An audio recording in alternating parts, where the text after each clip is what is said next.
Elena, Ștefania și cu câinele și cu câine Bubu. Azi o să facem slime.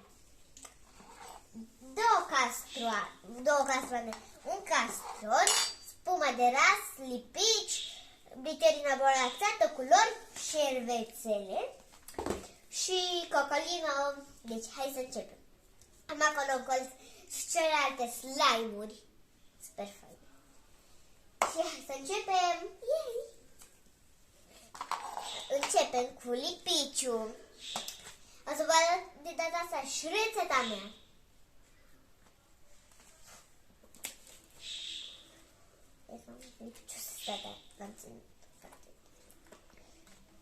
O să facem unul micuț, că am o grămadă. Aolo, bubule! Fetiță mică. Dacă nu știați, e fată, dar noi așa i-am pus. Eu așa i-am pus numele. Bubule Buțemoi. Dăm lipiciul la o parte aici, în spatele camerei. Și dacă mai avem nevoie de lipici, mai punem. Am pus aici lipiciul, că se vede, dar am pus puțin tel. Acum punem o picătură de glicerină borax. Am auzit de la Cristina. Cocos Cristina, că asta e foarte bună. Și am încercat. Și punem doar o secătură în spatele camerei. Și am auzit că e bună. Și am încercat și eu.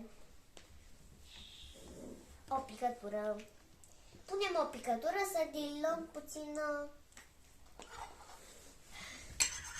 Să amestecăm. Și acum punem spumă de ras. Nu că mai am multă și nu o să irosesc. Am cocolină ăla și am auzit că ăsta e bună și să se facă slime și azi vreau să încerc și eu. Deci hai să amestecăm spuma bine. Dacă am o grămadă de astea de glicerină, nu știu, de glicerină boraxată, o să încerc. Amestecăm bine. Și sper să încercați și voi rețeta mea, că nu e altfel, poate.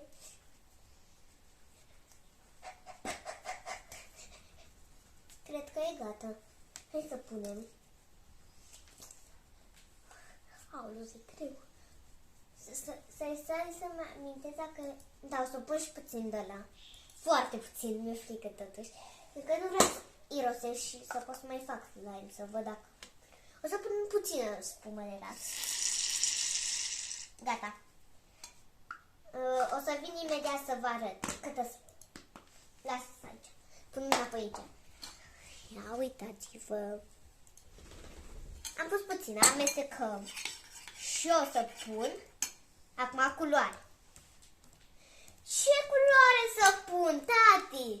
Vino aici în față și alege. E aici și tati în spatele camerei. Albastru. Albastru? Am luat albastru. Punem niște albăstrui. Îl facem închis sau deschis? Tata. Închis. Închis, bine, deci îl punem mai mult să se facă mai închis.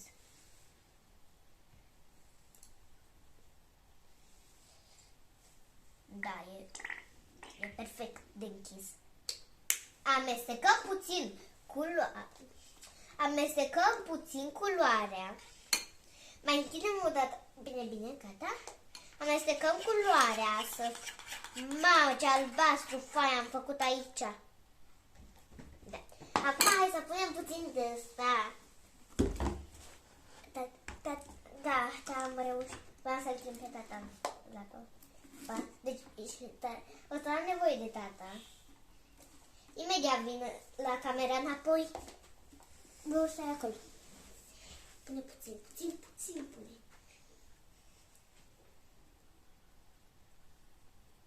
Gata. Oricum nu văzut. Lasă-l aici. Gata, am pus aici puțin tel. Mirase bine. Eu am o problemă și nu am cum să mă spăl cu anumite. chestii ăla îl folosește, nu mai îl folosește la haine. Deci punem puțin.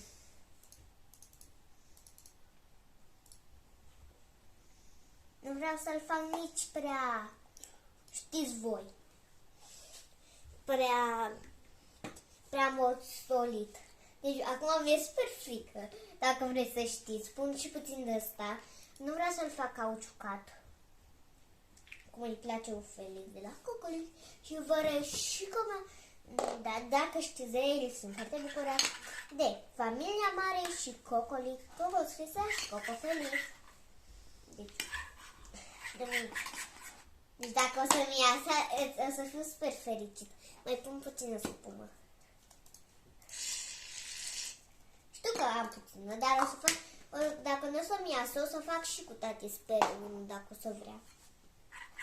Deci azi o să facem 2 videouri, poate. Poate, nu știu încă. Deci dacă mi iese, o să fie super faină.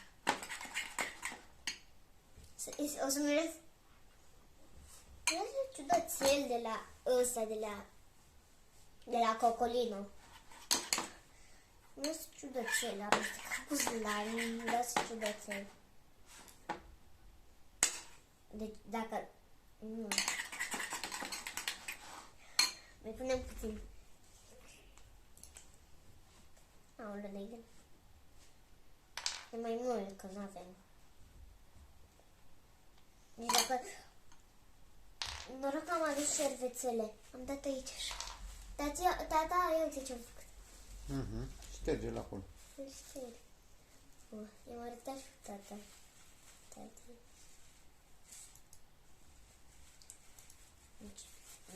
Deci, e super fain. Am scăpat-o cum voiam să pun. Gata, că nu vreau să-l fac cauciucat. Cauciucat înseamnă, dacă nu știți, înseamnă, nu știu, gen săritor. Deci dacă începe să mi se gen... Tata! Da? Mi-a dus tava. Care tava? Tava aia maro. Mi se pare că e ocupată tava. Cu ce? Am pus niște semințe de dovleac la uscat. A, da. Atunci o farfurie mai mare.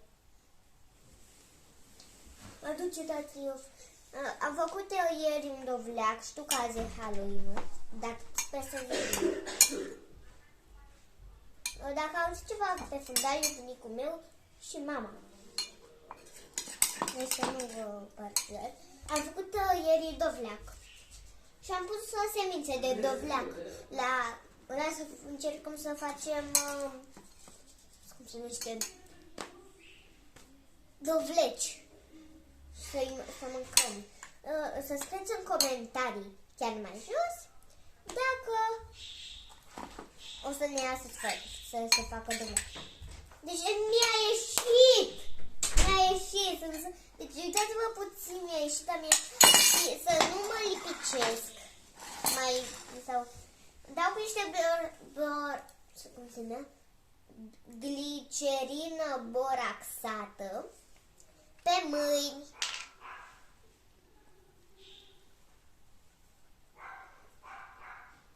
Păi bune, eu chiar nu văd. Mie nu-mi place cauciucat și nici un Cristian nu-i place cauciucat. Adică nu o să-l încep. Deci, încerc să mai îmi pun griji. Știți ce fain e? Nu, deci. Și nici nu mi-a și cauciucat. Tata, da. Vrei după video-ul ăsta să mai facem un video și să apar și tu în el? Nu știu, vedem. A zis că vede. Dar de data aia o să facem cu altfel de ingrediente. Deci să fiți pe fază, să scrieți dacă mai vreți videouri cu slime-uri. Din păcate, avem COVID. Dar după COVID, când o să mai vină niște prieteni pe la noi, o să facem și cu ei video cu slime sau chiar și alte slime-uri. Deci să stați Pe loc 2 săptămâni și să 2 săptămâni astea o să mai postăm. Știu, eu postez cam, știți voi, cam rar. Dar n-are nimic. Deci mi-a ieșit. Și mi-a ieșit gen așa. Uitați-vă. Tata. Uite-te puțin la slime. Mhm. Deci, Foarte mișto aici. da, și tot e cauciucat. Până nu e cauciucat. Ba, da, e cauciucat. N-are nimica. Pentru că imediat poate mai fac un video. Dar oricum, dacă nu o să vrea tati să apară în video, o să facem cu mai multe ingrediente. Nu-i sigur. Sau noi mai facem cu slime și facem cu ce credeți?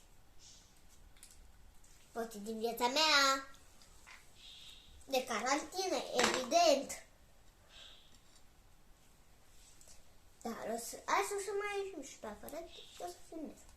Deci da, deja mi s-a terminat acest video. Deci, ați fost pe canalul Elena Ștefania, să vă abonați și să vă uitați la videourile mele. Pa!